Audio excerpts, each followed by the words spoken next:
This is Fire Only, a Honkai Star Rail challenge account that recently finished Belobog with only fire characters. With the Fugue banner coming up, we can now set our sights on the Xianzhou Luofu. After getting to enjoy our new Ling Sha in Forgotten Hall for a bit, I make sure to farm up a good stockpile of her talent material since I know I won't have access after her banner ends. I also really want Topaz, so I look for the easiest source of quick jades, and that is the Luminary Wardance event. Yes, we are still back here despite this event having ended like a month ago. There are a few moments in this event that force you to use trial units, but once again, trial units don't count against the Fire Only rule since there's just nothing I can do to go around them. We'll just be skipping over those parts. With the intro out of the way, and the ability to set my own team, I was surprised to see that the event was actually very easily clearable with my Fire Only team. The fights were incredibly long, of course, but I solved that by simply turning on auto and walking away. And this strat takes us all the way through the whole event without any issue whatsoever. We clear every single stage, and the dream ones too, to claim 100% of the rewards. While I'm here, I tend to the Festive Revelry event too, which is really just a combination of a bunch of Xianzhou minigames, and it was fun the first time, a little bit tedious the second time on the hardcore account, but it was a slog the third time. I can only look at the exact same puzzle so many times.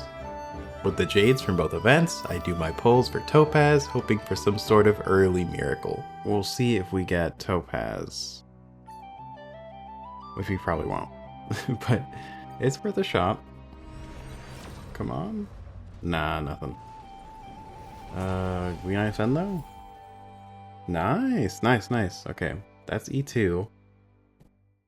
I've been capped on Trailblaze XP for a while now, a trend that will continue. But for now, I want to ascend my characters, so I do the Equilibrium challenge. We go after the non-Fire Weak boss first. Longer fights are an option now, with Ling Sha here to sustain us through. Alright, perfect, we're not on auto. So we're not supposed to basic attack, which is fine by me. I have more than enough skill points. So nice to have healing now. Oh, I do need to use skill. I can afford it. Look at that damage. Wasn't even a crit. I think it would have been worth it. Yeah. The Fire Weak boss, of course, goes down easy. That is kinda our whole thing after all. I'm so happy to have Ling Sha. I may have had to break free to play, but it was absolutely worth it.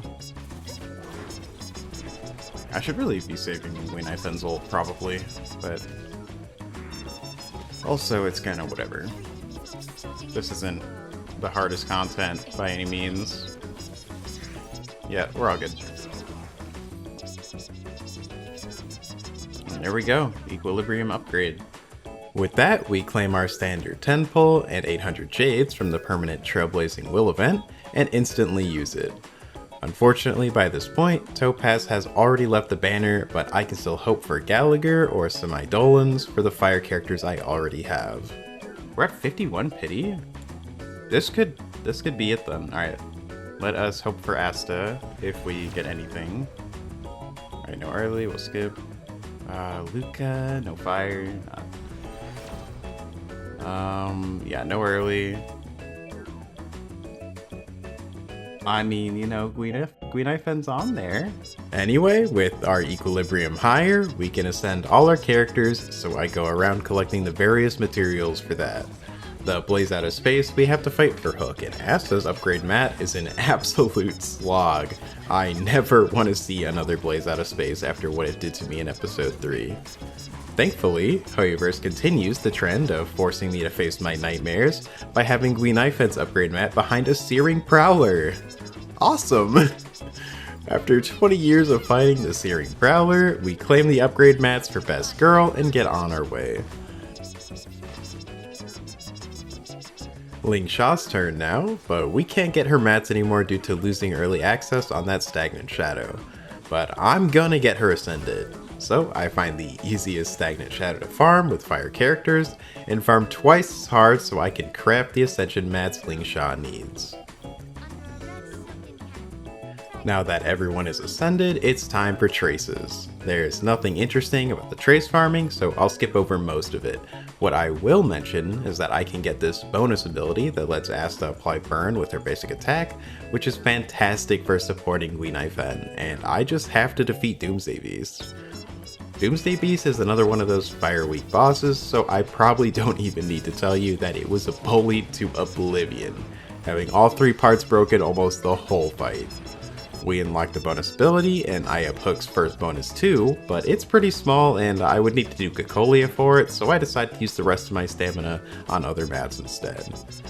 That is for 2 whole seconds before the thought of raising down Cacolia proves too tempting. So we go burn her down a second time. Can't really see this being too difficult.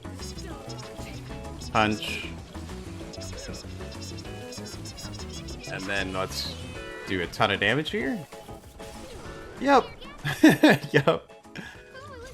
Well, it is slightly harder than in the story. Now that everyone is fully leveled, it's finally time to get the Xianzhou started proper. After Kafka hits us with a FaceTime letting us know there's a Stellaron on the Xianzhou Luofu, we board the ship through the cargo bay. While looking for anyone around, we find Ting Yun, who's surrounded by Maristruck. So we help her and the Cloud Knights fight them off so we can make our way through the cargo hold. After clearing this formidable foe, I went back to the parlor cart to claim my level up rewards. But when I talk to Pom Pom, they give me a bit of dialogue that I don't recognize, and I click the option to proceed without realizing I just started the Argenti quest.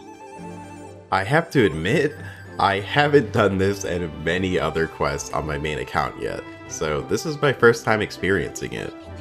Anyway, it seems the Express ran into some obstruction in space, and another ship flew right into us, the owner of the ship being Argenti, who comes aboard the Astral Express to get it on with a Fern. Also, he wants to fight me? Well, I'm always down for a fight, and he is Fire Weak, though partway through our duel we get interrupted by Welt letting us know the situation is a bit more serious than we first thought. While talking to the group, we all hear a loud sound, so we split up to check it out. March heads to her room, where she finds a clone of herself. To us, though, it's a giant insect. Because of some particles March was inhaling, she was seeing a hallucination, but we take down the bug and regroup with everyone. We use our camera to take photos of the swarm eggs growing all over the Express, then wipe out as much as possible using this special vacuum. While we were doing that, Argenti was of course getting familiar with the sting in Dan Heng's room, so we head over and rescue him. By this point, we figured out that we're actually deep inside a giant sting's stomach, and our only good option of escape is to do a warp jump out. But Argenti has a better plan. That is, if you consider leaving the Express to 1v1 the giant sting a better plan. Anyway, Argenti laments not being beat up by me, so we give him what he wants. And I have to start from the beginning again. I mean, I still think I should do okay. Ooh, that was kind of a surprisingly lot of damage. I think we have enough healing. Probably. Okay.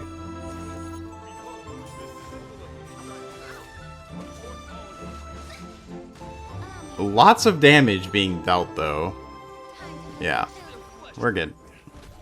Then he actually leaves the Express and actually 1v1s the giant bug, saving all of us. Now that we're no longer locked into the quest, we can go back to the Xianzhou and lead Ting Yun out of the cargo bay. We clear out any puzzles, and at the end, waiting for us, is an elite Maristruck. I thought it was a cutscene. Now this guy is not weak to fire, and also not... I don't know what else I was saying. He's not weak to fire. Okay, I think he's still gonna go down pretty easily. Thanks to us just having a lot of levels. Oh my god. Yeah, see you. After taking it down rather easily, we finally make it to the Realm Keeping Commission, where we meet Yukong. She promptly tells us our help isn't needed, but General Jing Yuan has his own plan, where to track down and capture Kafka while the Cloud Knights focus on the Stellaron. After talking, we're escorted to our hotel and we try to get in touch with Don Hung, which starts his gameplay segment. Once again, we can't use fire characters here, so we'll just skip past this segment. I happen to be around 30,000 Trailblaze XP above the cap, so I think it's well past time to increase the equilibrium again. This shouldn't be a problem at all, really. I don't think it will be. Yeah, we'll be good for this guy for sure. Oh, it's so free.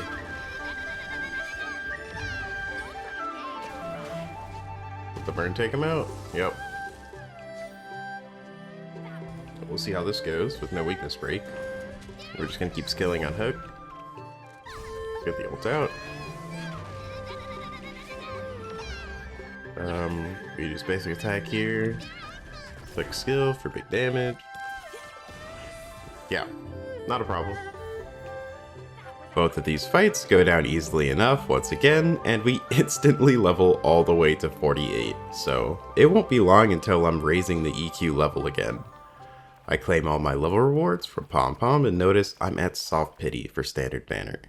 I'm feeling lucky, so let's see if Himeko will finally come home. Alright. Yep, there we are. Alright, let's get Himeko, please. Come on, Himeko, I believe.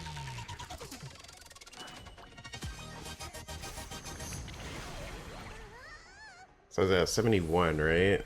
So 72, 70, oh, 73. Oh, oh!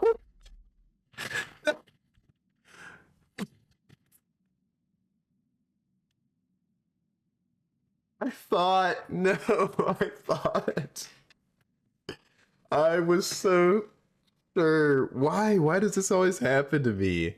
Oh well, it's still good to have since we get a standard character picker in 2.7. Speaking of 2.7, it's a stacked patch for Fire Only, giving us both Fugue and Firefly. I'm gonna get back to grinding Jades now, so if you watched this far, thanks for watching. I'll be streaming my Fugue and Firefly pulls, still figuring out the day when I'll be streaming, since it happens to overlap with a family vacation. Anyway, make sure to subscribe if you want to see that stream when it happens. Once again, thanks for watching.